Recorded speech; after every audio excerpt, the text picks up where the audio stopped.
Welcome everybody to this carbon webinar, a breakdown of emissions, accounting and pathways to enhance your ESG strategy. One of the major challenges of our century is the climate change and the global warming. And the link between carbon emissions and global warming in the real estate industry specifically, there are four drivers that have pushed CO2 as the key metric to follow. First, the regulations, then we have the stakeholders, also the real estate companies themselves, and finally we have the climate risks, such as this summer heat waves, for example. GHG protocol is the most recognized reporting framework for carbon emissions. It applies to all industries, not only real estate, and it classifies the emissions into three scopes. Scope 1 includes direct emissions that are rejected in the atmosphere by the company. Scope 2 emissions includes indirect emissions related to the production of electricity, of steam, of heat and cooling that is purchased by the company.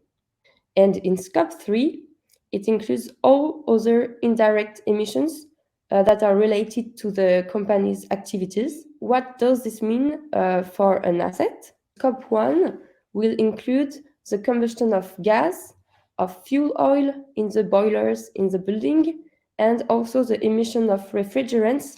Scope 2 includes the production of electricity, of heating and cooling from district networks. Scope 3 will include all the upstream emissions that comes from the production, transport, and distribution of fuels, but also embodied carbon emissions that are related to the construction, the refurbishment of the building, the production of material, and so on. Altogether, the real estate industry emissions account for 37% of global emissions.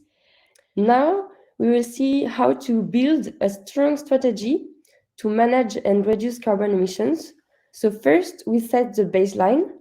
Then we set targets to see where we go. Then we set a roadmap, a pathway, and an action plan to define how we will go there. And finally, we put in place a management tool to drive the project and the change management.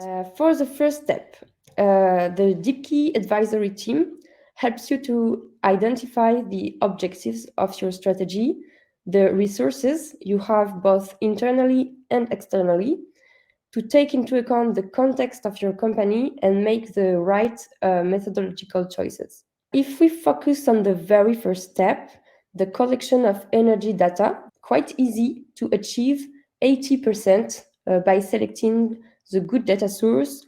We'll give priority to automatization over manual data collection.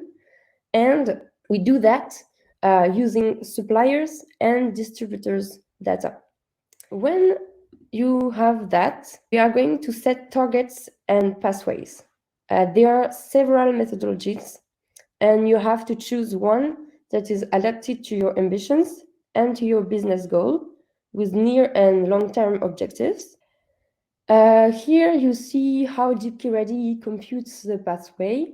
So it gives you some visibility of different trajectories. Here you have two different ways to build an action plan.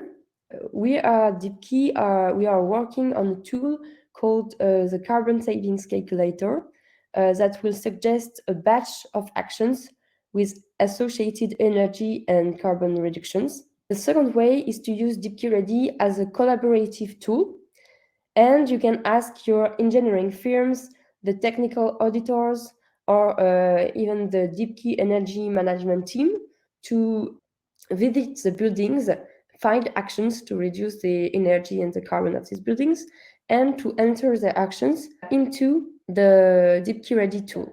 The fourth step of an efficient carbon strategy is to follow and measure the impact.